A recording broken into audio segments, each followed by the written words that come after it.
Rearing of queen bees.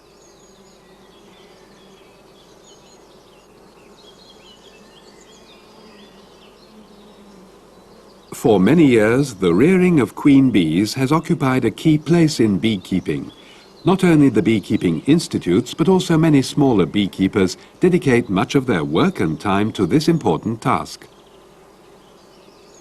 Queen rearing can only be done successfully during the short period of the year when the beekeeping season reaches its peak of activity. Young queens of good origin and character are needed to form new colonies and fill winter losses.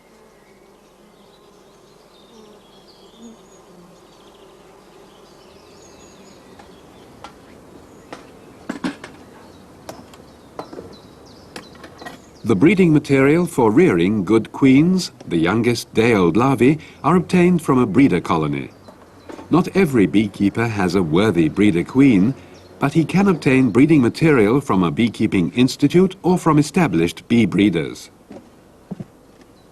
The breeder colony must possess certain characteristics.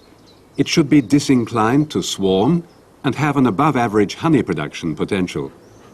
The bees should be gentle and not display running and bunching behavior during an inspection and show resistance to disease and parasites. The genetic endowment of the queen will therefore essentially determine the characters and quality of the progeny.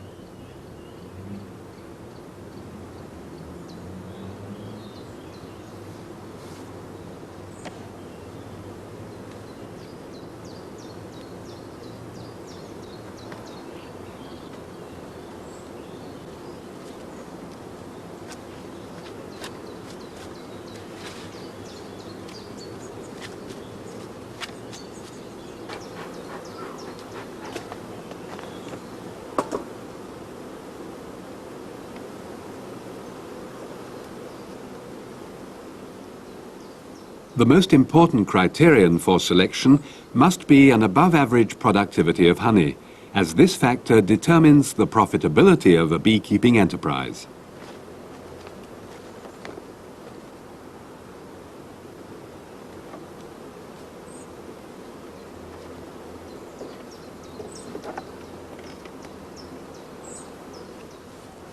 The nursing colony, on the other hand, must be able to raise good queens from the breeding material introduced. It exerts no influence over the genetic character of the queen larvae it is made to foster. The nursing colony must be healthy, prolific and strong. Many bees crammed together in the smallest possible hive space is the recipe for good results when raising queens. In order to achieve the conditions, the nursing colony should have access to good pollen sources during the previous summer. When spring comes, a stimulating honey solution must be fed whenever outside nectar sources fail.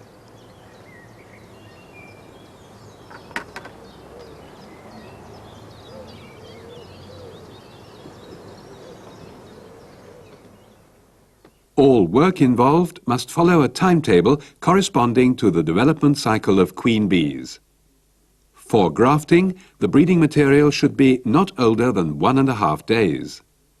Only by divided brood care can the transfer of the started cells into another stock be effected after 24 hours.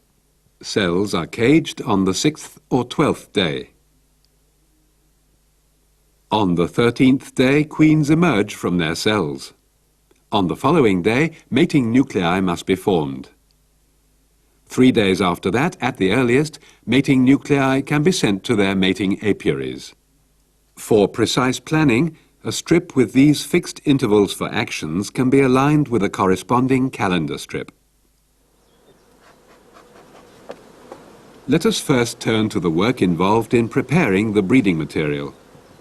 4 or 5 days before our planned starting date for rearing queens, we remove a frame from the colony with the breeder queen.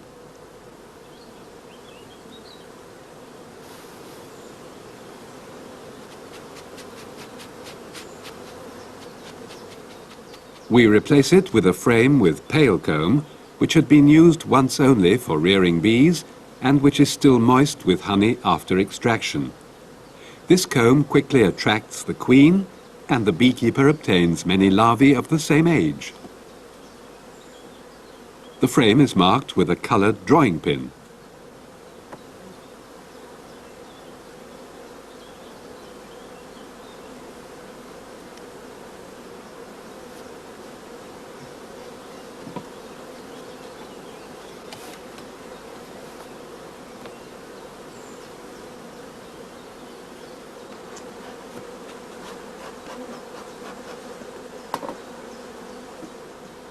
On the starting date, the marked comb will contain young larvae of the right age, 1 to 1.5 days old.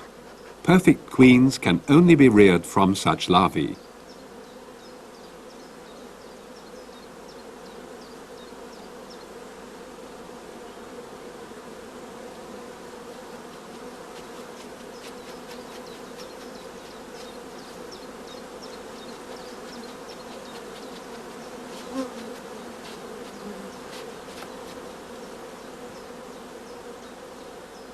Here we can see the larvae literally swimming in brood food. We protect the comb from direct sunlight and against drying by wrapping it in a moistened cloth. There are many methods of preparing the breeding material for introduction to the nursing colony. One of the more simple methods is the cutting of cells. With a knife dipped in hot water, an area of comb containing larvae of suitable age is cut from the frame.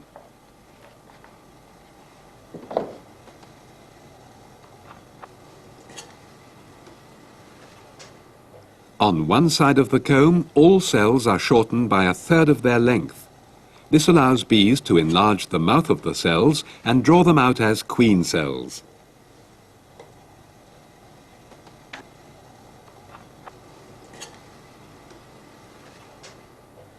After this, the comb is divided first into cell strips and then into pieces of comb containing individual cells.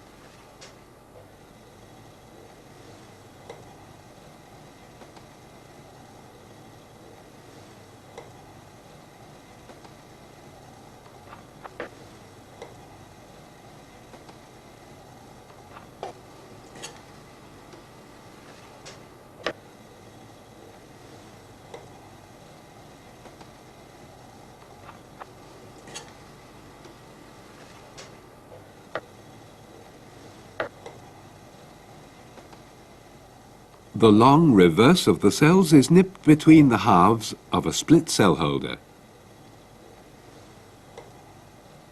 While the method of cutting cells makes wasteful use of precious breeding material, the grafting of larvae makes more economic use of the larvae.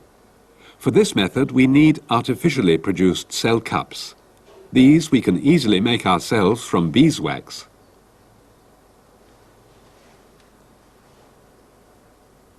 By dipping a cell mandrel of 9 mm size several times into a wax bath, held at a temperature of 65 to 70 degrees Celsius, a queen cell cup is formed at its tip.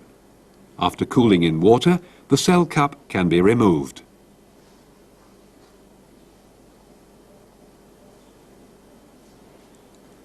The artificial cell cups are attached to cell holders by means of more wax, which is melted with a soldering iron.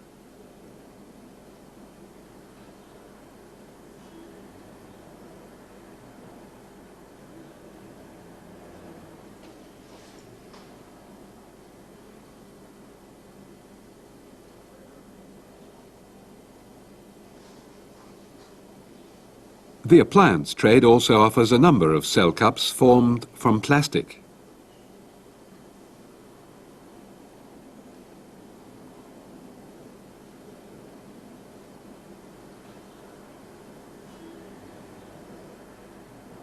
The cell holders are usually attached to a cell bar by means of melted wax.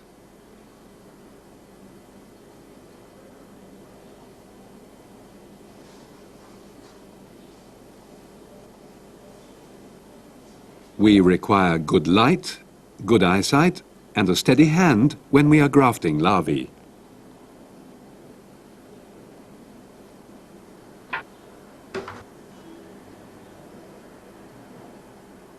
The young larvae are taken from their cells with a grafting tool, which is slipped under the center of the larva from the back, lifting it and transferring it. There are several methods of raising queen cells. Here we will show you the use of 3 well-known methods. For raising queen cells in a queenless colony, we need a healthy and strong colony as our nursing stock, provided with ample brood as well as nutrient.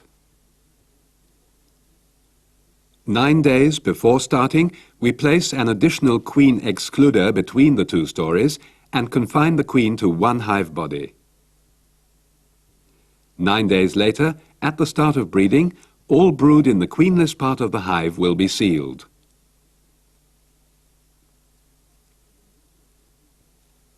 After the removal of the super and of the queen right part, in the center of the hive chamber with the sealed brood, a gap is created.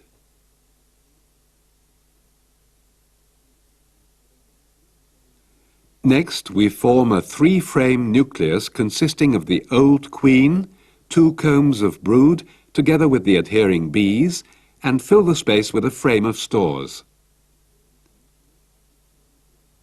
This nucleus is taken to an out-apiary. Into the queenless part of the colony, we brush or shake all bees from the queen-right brood chamber and also the bees out of the honey super. The nursing colony is then covered. A queen excluder at the entrance prevents strange virgin queens from entering. Bees begin to assemble in the gap. We transfer the cell rearing frame with 20 to 30 cells into it after the colony shows the typical behavior of queenlessness. Whenever the natural flows are lacking, honey solution must be fed. The operations of this method are now shown on the stand. The nursing stock is prepared 9 days before starting. First, we find the queen and hold her temporarily in a cage.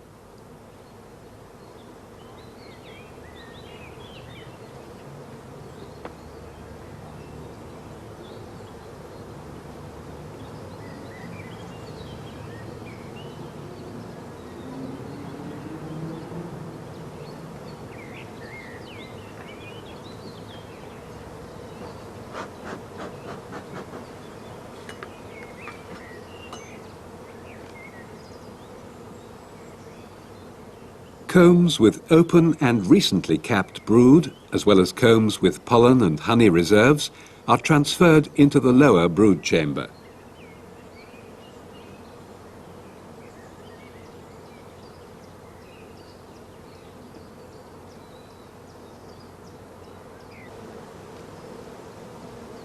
The upper brood chamber holds empty combs and emerging brood.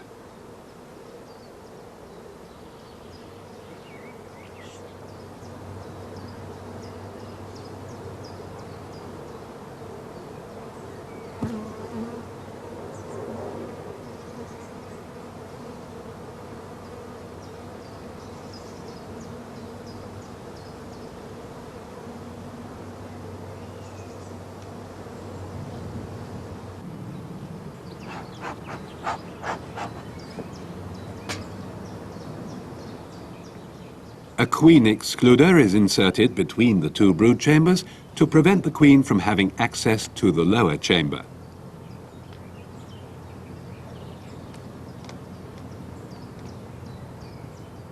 We now release the queen into the upper brood chamber.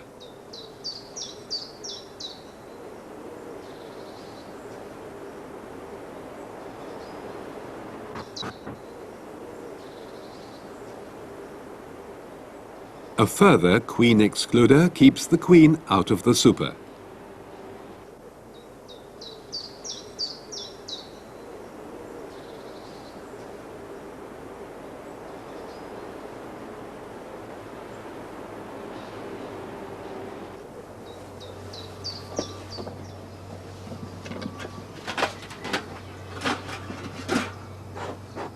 After 9 days, all brood remaining in the lower brood chamber is sealed.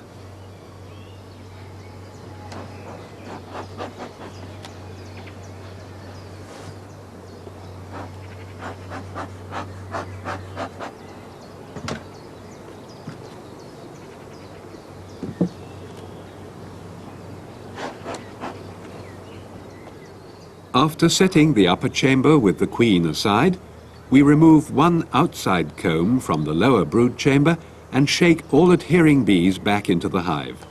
In the center of the hive body, a gap is created. This gap will take the queen rearing frame with the grafts. Any natural queen cells must be removed.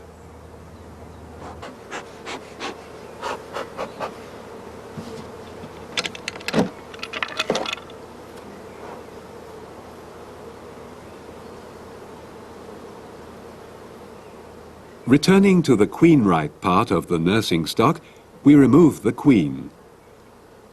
It is transferred to a nucleus. The three-frame nucleus is formed from 2 frames of brood and 1 of food, together with all adhering bees.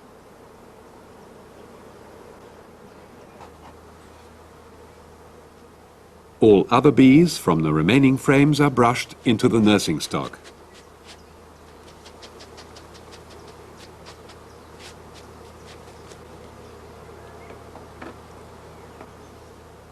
Besides good food supply, overcrowding lots of bees into one hive body is the recipe for acceptance and for best nursing for our breeding material. So we have compressed the bees from several brood chambers into a single box. Surplus frames of brood are distributed among other colonies. A guard made from queen excluder material prevents other queens from gaining entrance.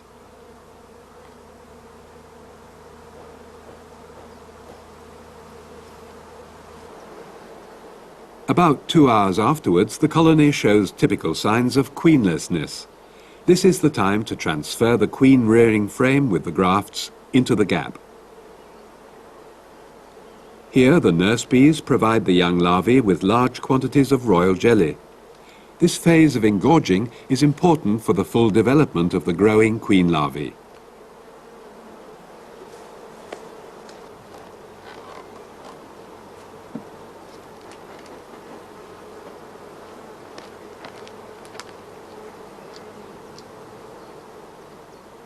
Great care is needed when inspections are made to check acceptance and success. The queen cells are sealed 5 days after grafting. When using this method, the nursing stock will retain the sealed cells until they are ripe. The other 2 methods divide the tasks of acceptance and finishing between 2 different colonies.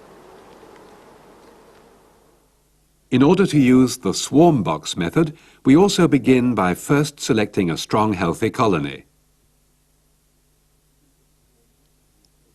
Into the swarm box, we shake young bees from 6 to 8 brood frames.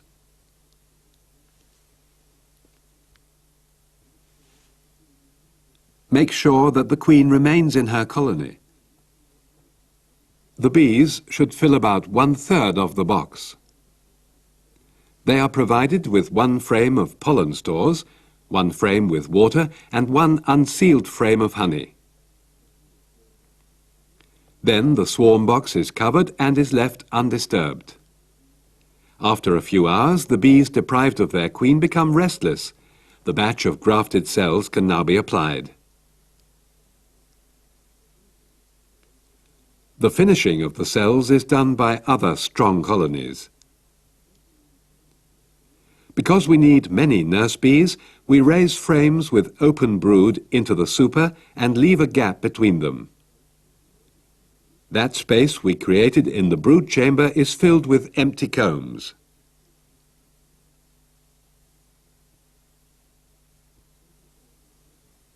"24 hours after grafting, 15 to 20 started cells are inserted into the gap between the brood. The cells remain in the finisher colony until they are ripe and require caging. Now the procedure in actual practice. The swarm box has a large screened floor which prevents the bees suffocating during confinement.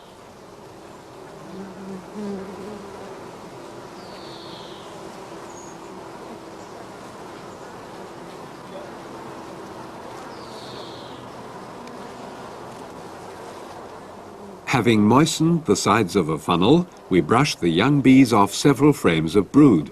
This creates a queenless and broodless shook swarm.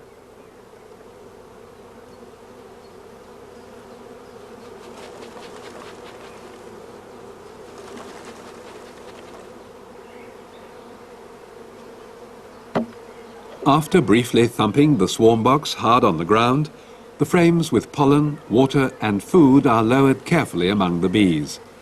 The water frame is made by spraying water into an empty comb.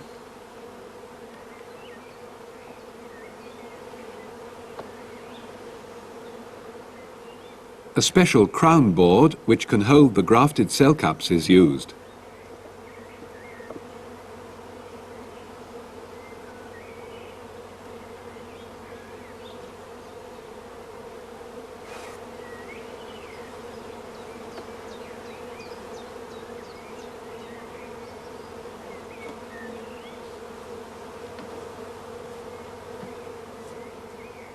The swarm box is left in a cool, dark place until the bees begin to show signs of queenlessness. The crown board can hold between 50 and 60 cell holders. In order to avoid drying out of larvae, the grafting should be done just before they are needed.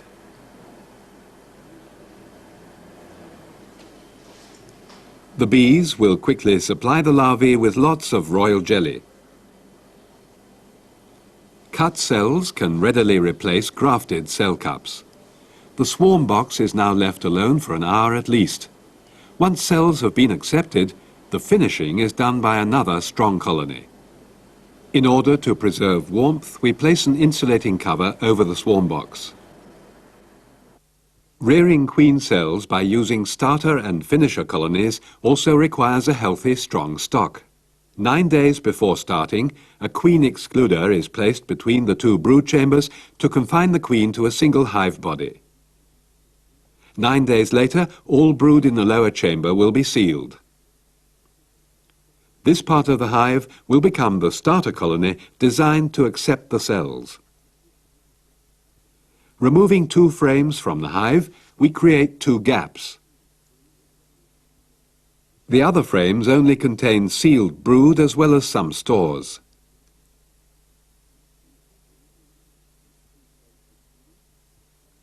We put the queen, with 2 frames of brood and 1 of food, as well as all adhering bees, into a nucleus box. This nucleus is taken to an out-apiary. We now proceed to cram all bees from the other hive bodies, on the right, into the 1 brood box which will be our starter colony.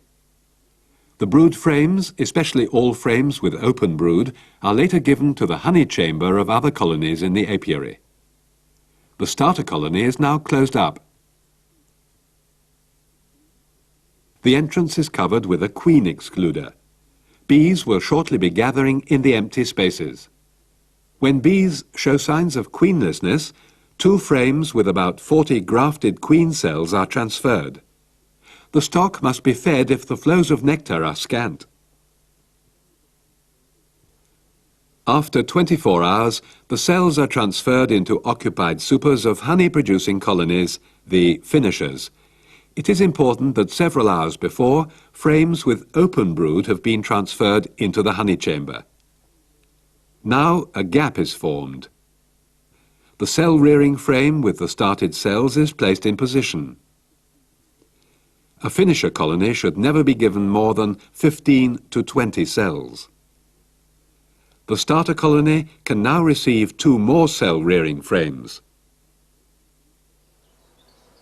Here the first manipulations for raising queen cells by the starter and finisher method have been performed. The super and the upper brood chamber with the queen have been lifted off and are on the right.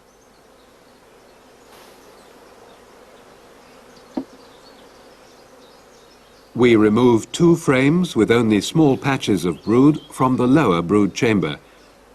This creates 2 gaps. A starter should still contain at least 6 frames of sealed brood. If not, we must add frames of sealed brood from other colonies. Moving to the queen-right brood chamber, we remove the queen, together with 3 frames and the adhering bees, and put them into a nucleus box.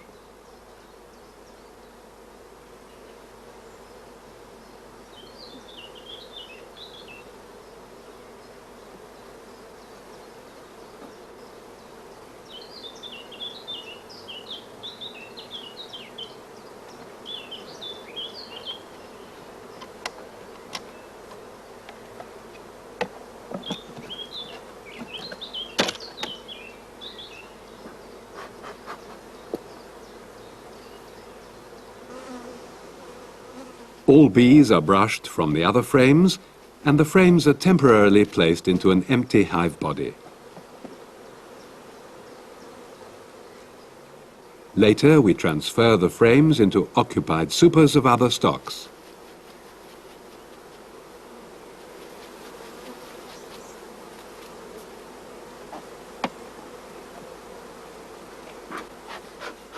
The starter colony should be overflowing with bees, because this method too gives best results when we crowd many bees into the smallest possible space.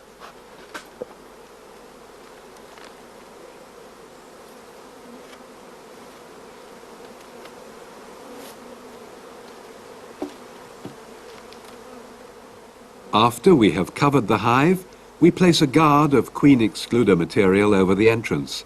This stops queens from gaining access.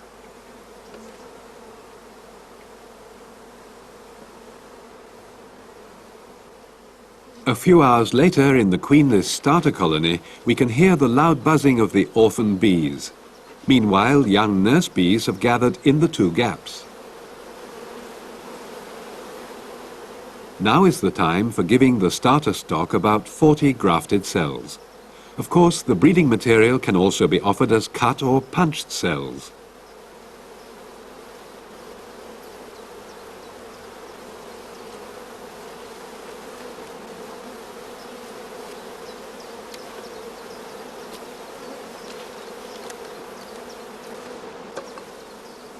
After 24 hours, the queen cells have been started by the starter colony and can be exchanged for another batch.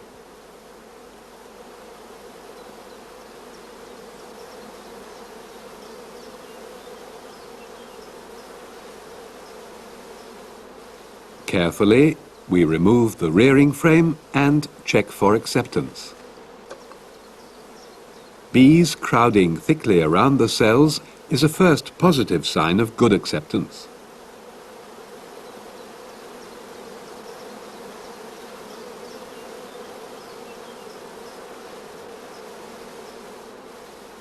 Bees are carefully brushed aside with a goose wing. Accepted cells can be distinguished by their lighter colouring and their greater length.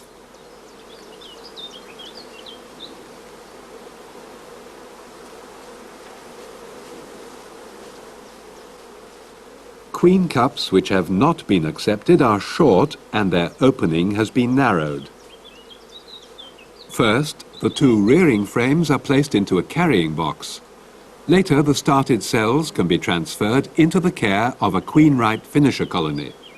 Lengthy delays should be avoided during transportation. Two more rearing frames with fresh grafts are inserted into the gaps between frames.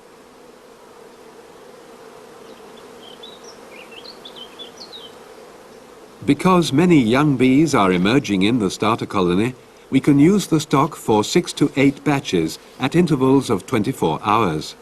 More batches are possible, but only if we constantly add more frames of sealed brood.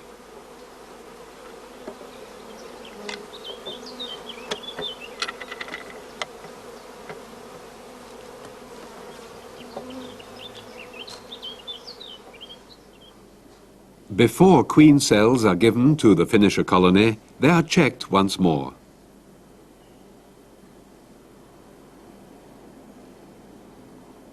Each larva should swim in a generous supply of royal jelly. The task of finishing cells is done by any very strong and thriving colony. In order to make sure the larvae are supplied with the royal jelly which suits their age, the finisher colonies should have many nurse bees available in the supers.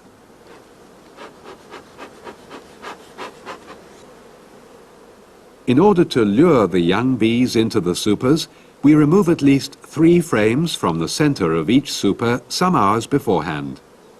It is best if we leave frames with pollen and honey in place in order not to lose the impulse of nursing. But we remove empty honeycombs to create the necessary gaps. If all frames contain much honey, as can be seen in this case, even honeyed frames can be taken.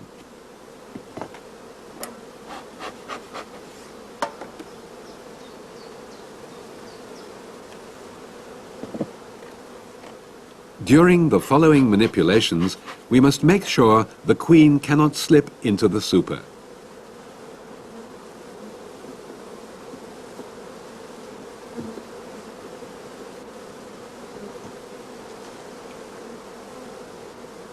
We select at least 2 frames with large patches of open brood.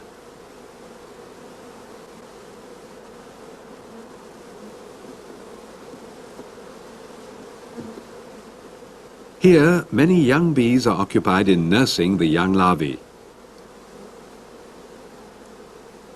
The frames now are raised into the super together with all adhering bees, and we leave a gap of 1 frame between them. The gap created in the brood chamber is first filled with frames of empty comb before we replace the queen excluder and the super.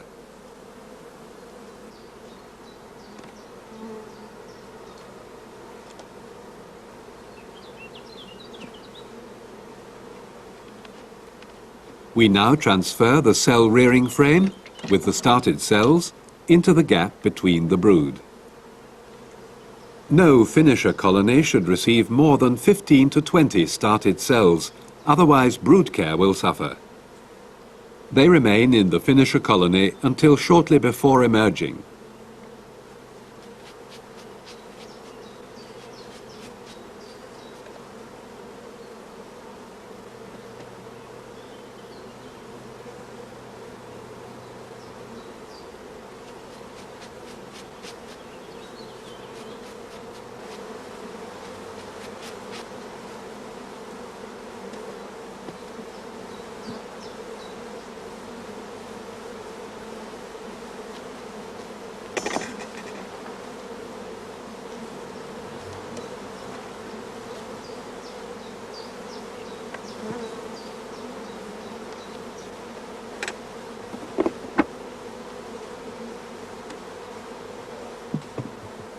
Queen cells in the finisher are sealed on the 5th day after grafting.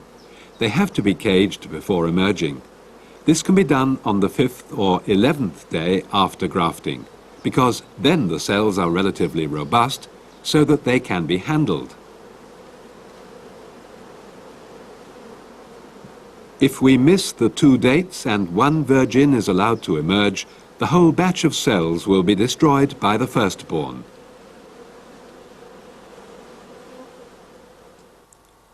Before caging, the nursery cages must be prepared. Waxen or plastic cups are filled with honey.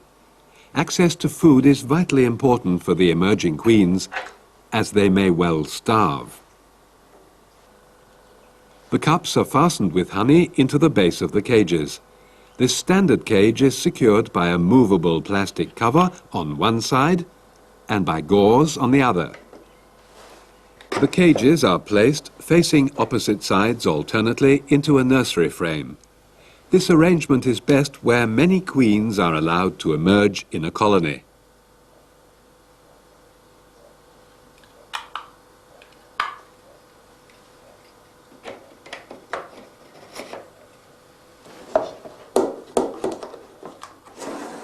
Many beekeepers have replaced the wooden cages with hair curler cages of 18 to 20 millimeter diameter.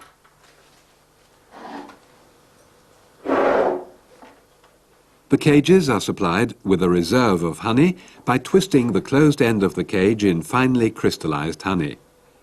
The hair curlers are held in holes drilled into wooden blocks.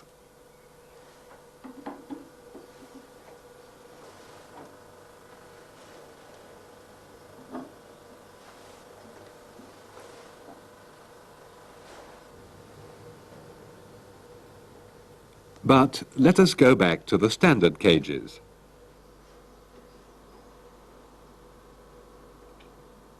With a gentle twist, we remove each cell holder from the cell bar and insert it into the cage.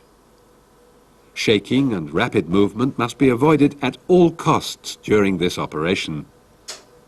Furthermore, it is important to keep the cells upright at all times.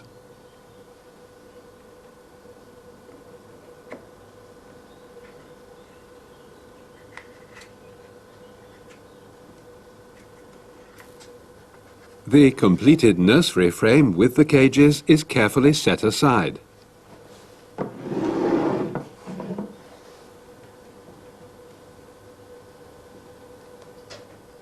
Of course, when using hair curler cages, they are treated in the same manner.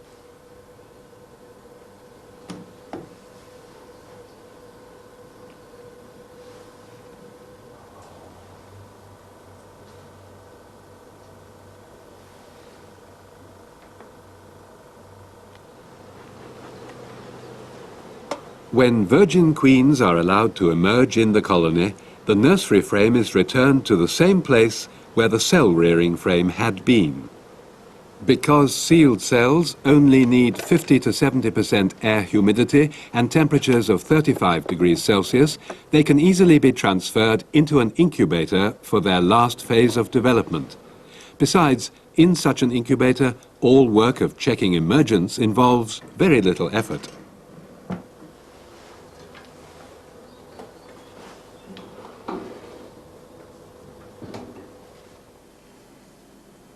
The young queen bites through the tip of the cell and emerges 12 days after grafting.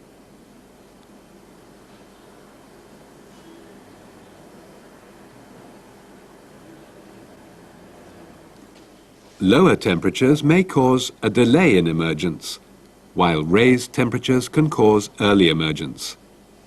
A large thorax is a sign of good conditions during the queen's growth and development.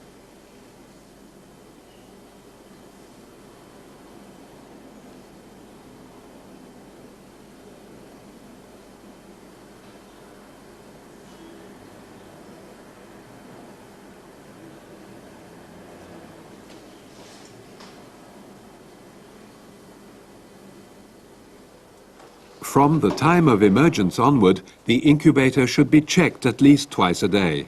Conversely, on emergence in the colony, a daily check is sufficient. The cells should be removed after the young queens have left them, because sometimes a virgin will re-enter her own cell after emergence and is not able to leave it again.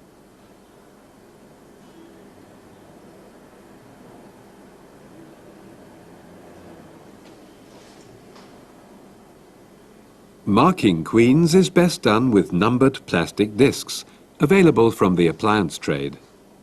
For individual markings, they can be bought in various shapes and in annually changing colours.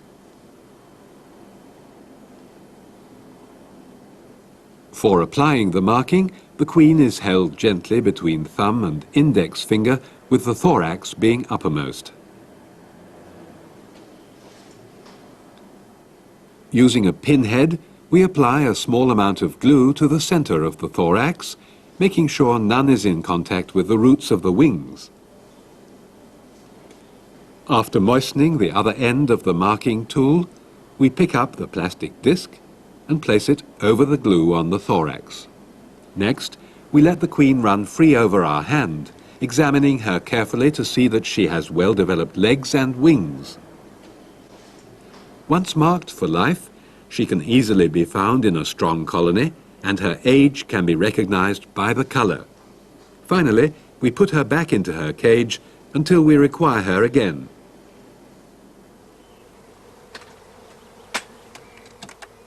No later than 2 days after emergence, we should introduce the young queens to the bees of the little nuclei from which they are allowed to mate. The bees needed for forming the mating nuclei are obtained by dissolving the nursing colony. They can also be collected from other strong stocks by shaking a few brood frames. Here the nursing colony is dissolved. At first we remove the nursery frame with great care and brush all bees off with a goose wing. The frame is put aside for the time being.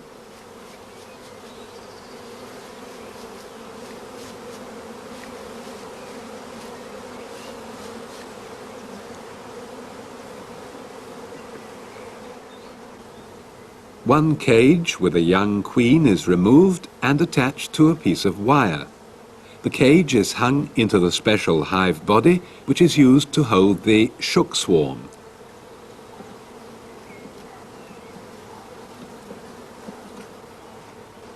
All bees of each frame are brushed into a funnel over the swarm collecting box. If the queens are to be sent to an approved mating station, we must have no drones among the worker bees, as they could adversely affect the desired mating results. A drone excluder holds back the drones, while all the young bees run into the darkness of the swarm box. Once inside, they gather around the caged queen and form a cluster.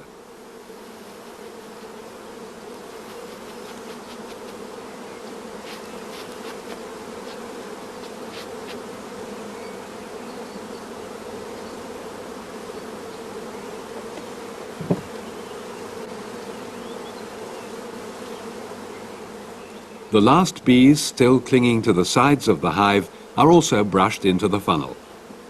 During these manipulations, many of the old workers fly away to their old hive stand, and the population of the shook swarm consists of mainly young bees. The bees in the deep floorboard are also added. As a rule, it is possible to form 15 to 20 mini-nuclei from the bees of one nursing colony.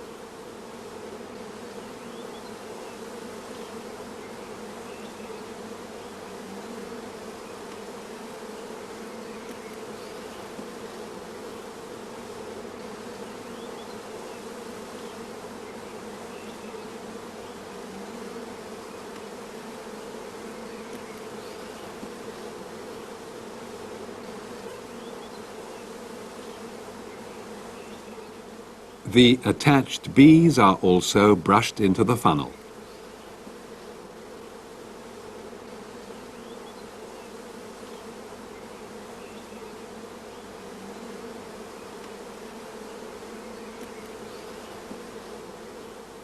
Finally, the drones which have gathered at the face of the drone excluder are removed.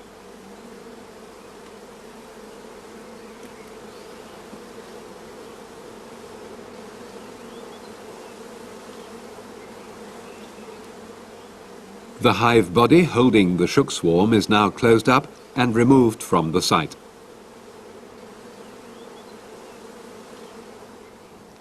Before the bees are taken to a cool, dark place, to remain there for a few hours or overnight, they are wetted with a fine water spray.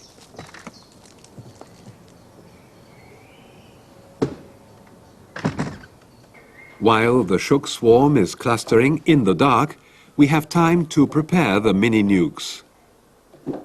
The insulated Kirchheiner mini-nuke with its multicomb design has proven its worth for instrumental insemination, for use within the apiary or in local mating apiaries.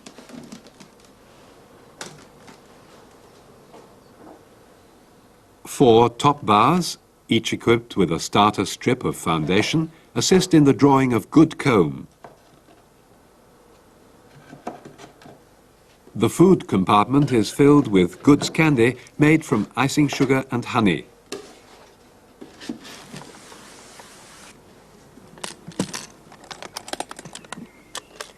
When all is ready, we spray water through a fine rose over the clustering bees.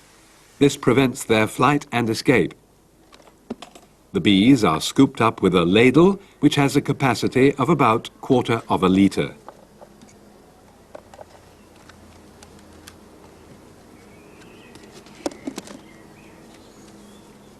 To facilitate work, it is best if 2 top bars are removed beforehand and laid aside before filling bees into the mating nuclei. With a jerk, the queen is flicked out of her cage to land on the bottom of the nucleus box. The moistened bees are ladled in at once, the 2 missing top bars are quickly returned, and the lid of the nucleus is placed on top. All work must proceed smoothly. One mini-nuke after the other is filled rapidly to accommodate all queens of the batch.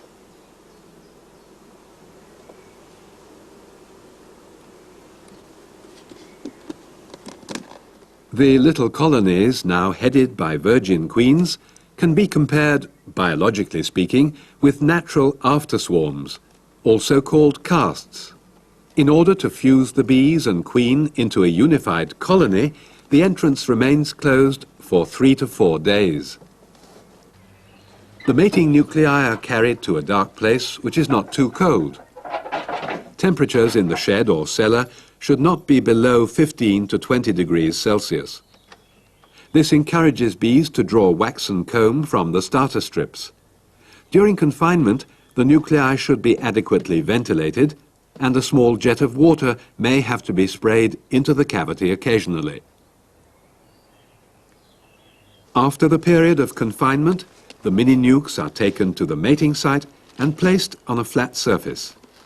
The bees are released when all flying has stopped.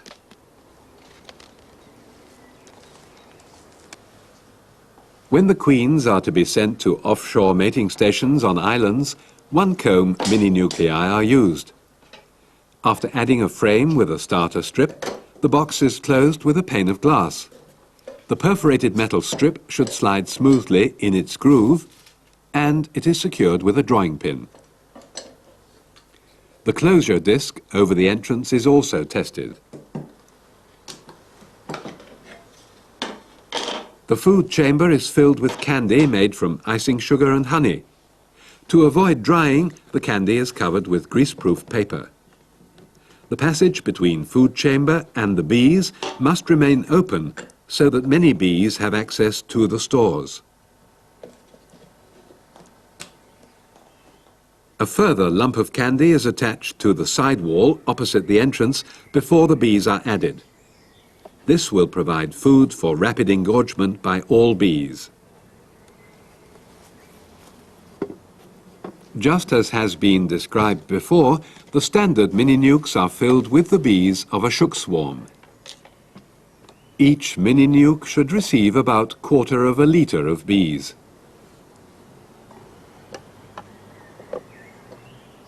Immediately after filling, the pane of glass is put into position and is secured with the clip fastener.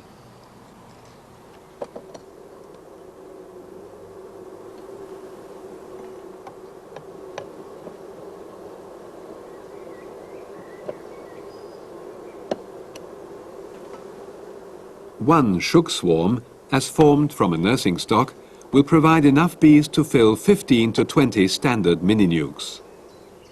The boxes are placed upright for the introduction of the virgin queen. The bees can now form a wax-drawing cluster. One edge of the nuke having been raised by a wooden lath, adequate ventilation is assured. The virgin queen is now wetted with lukewarm water. This slows down her movements among the bees in the nucleus. By opening the entrance disc, the queen is allowed to run into the interior. The breeder's record card contains all relevant information of the queen's pedigree. It is placed under the lid of the mini-nuke.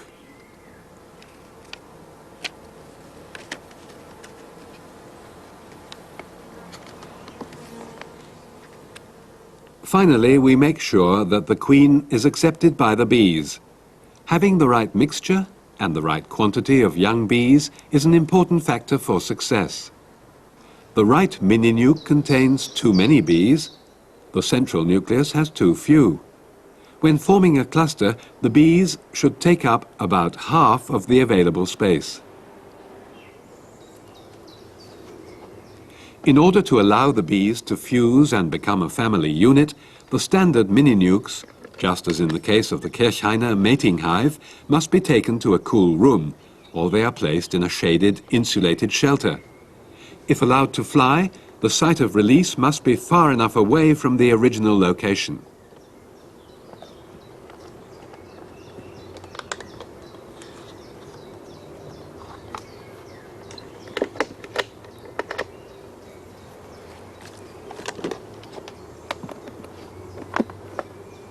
In order to prevent the queen's flight, the entrance disc is turned so that the small entrance hole allows workers only to fly from the nucleus.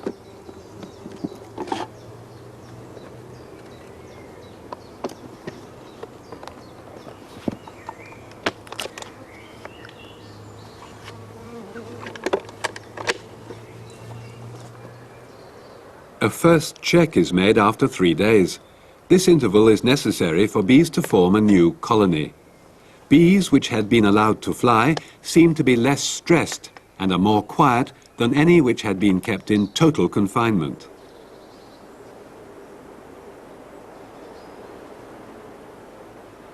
When the bees have drawn good worker comb, we can accept this as a first sign of success.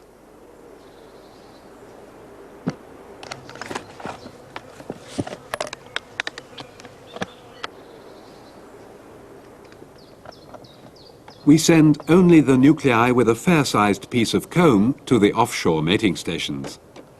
When flight has stopped, we remove the mini-nukes from their shelter, close the entrance disc and put them carefully into the special crates for transport.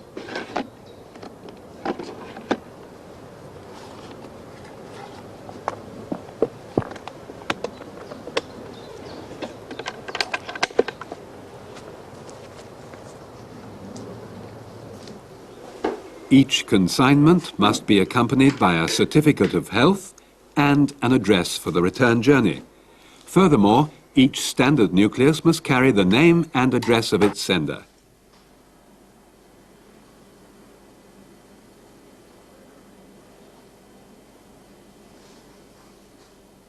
A sticky label requests all personnel on trains and ships to handle the consignment with great care. A dispatch note giving precise details of port of destination and of the island mating station must be attached.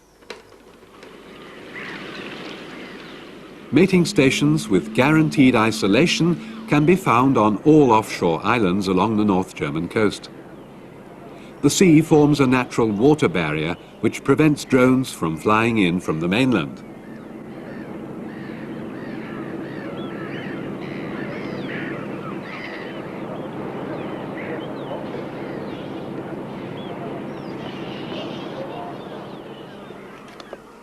Many consignments from all over Germany are sent annually to the islands. Here, on the island of Langeoog, they are taken by horse and cart to the mating station amongst the dunes.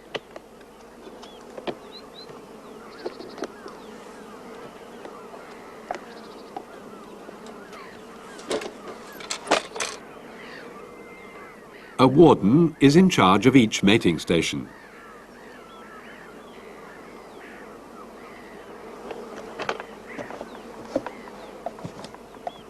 He collects the consignments at the station, checks certificates of health, looks after the mating nuclei on the island, and returns the consignment to its respective owner.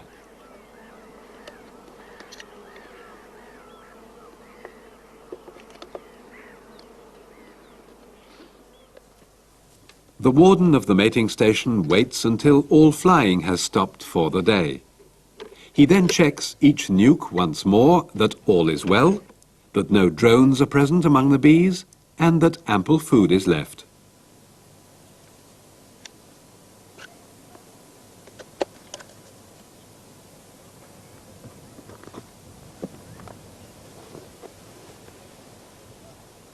He turns the entrance disc until the large opening permits flight and lowers the mini-nuke into its special insulated shelter. He then makes sure that bees can pass through the passage and into the open. The drone parent colonies on the mating station have been selected according to severe criteria. One drone colony must be provided for every 25 to 50 virgin queens currently in the mating station. Special measures ensure the presence of strong, healthy drones. Nubile queens mate with about 8 to 12 drones when air temperatures are above 20 degrees Celsius. A few days later, they begin to lay eggs in the comb of the nucleus. The warden checks the small mating nukes weekly after all flying has stopped in the mating station. Colonies which show worker brood are collected for dispatch to their owners.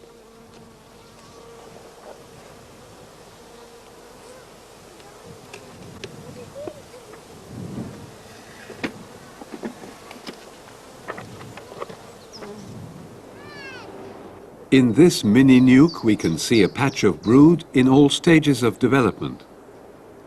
The flat cappings over brood are proof that the queen has mated and is producing worker brood. The bees of this mini nuke have absconded and have abandoned the comb structure.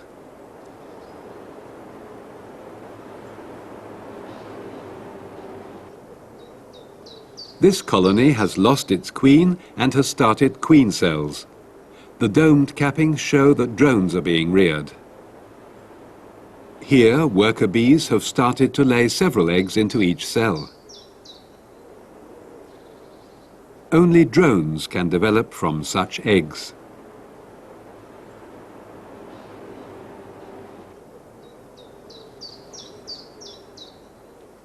Colonies with laying queens are returned to their owner as soon as possible.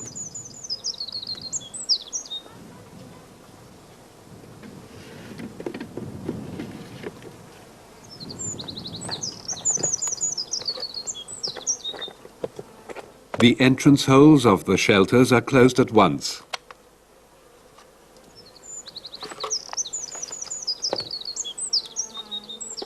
The warden enters all observations such as condition of colonies, start of egg laying or reasons for loss into the record book of the mating station.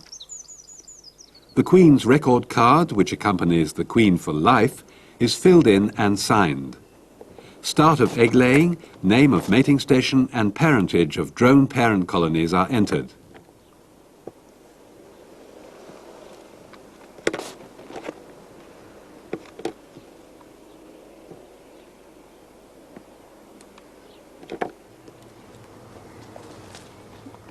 On arrival, the breeder quickly supplies the bees with some water.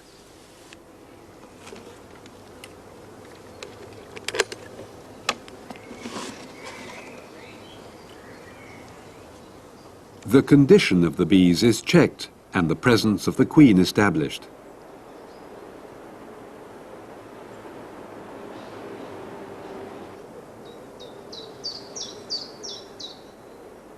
Queen-right nuclei are allowed to fly through the small hole of the entrance disc. Queen-less nukes are dissolved.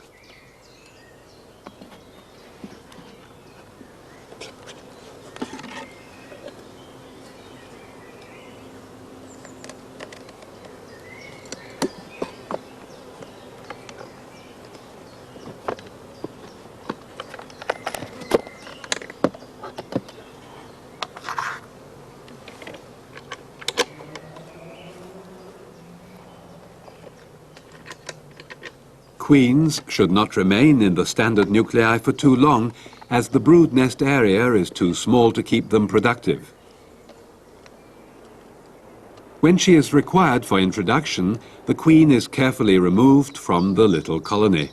For safety reasons, this work is best done in a closed room. The young queen is held in a cage without any worker bees. Introducing the queen via a shook swarm gives the best guarantee of acceptance. A shook swarm is easily formed by brushing the bees off several frames which are taken from strong colonies. The frames with bees may be removed from supers or from brood boxes.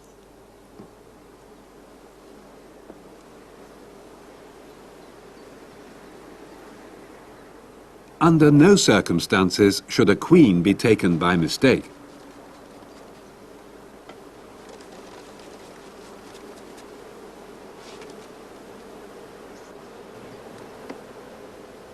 In order to create a shook swarm strong enough to develop into a stock which is able to winter, the bees should weigh between 1.5 and 2 kilograms, depending on the time of the year.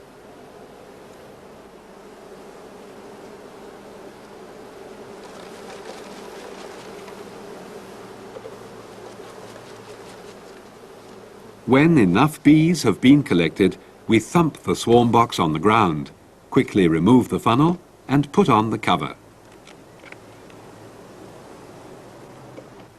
A short while later, the swarm box is set on the ground once more. Now the caged queen is added without losing bees. Sugar syrup is fed later. Placed in a cool, dark position, the bees will form a genuine swarm cluster within the next 24 hours. Towards evening of the following day, the bees are hived just like a natural swarm. It is best to wet the bees with a spray of water. When working with multiple story hives, the bees can be shaken into the deep underfloor cavity of the hive.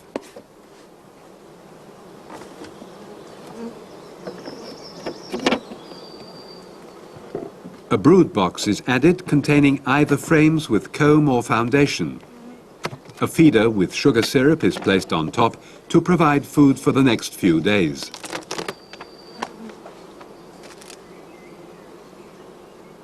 The queen is now transferred into an introducing cage in which the open end has been closed with candy.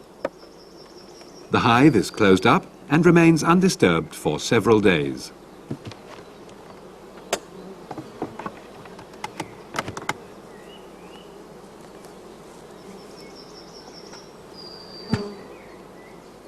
A check to see that the colony is queen-right is made after 9 days at the earliest.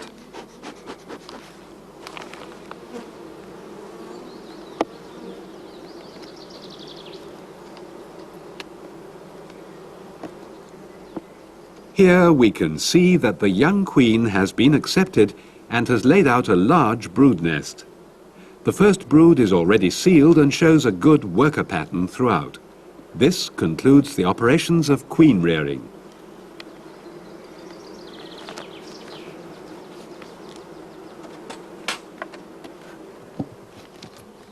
By using queens of good pedigree, the colonies are rejuvenated and the genetic material is improved. Selective breeding is therefore essential to good apiary management.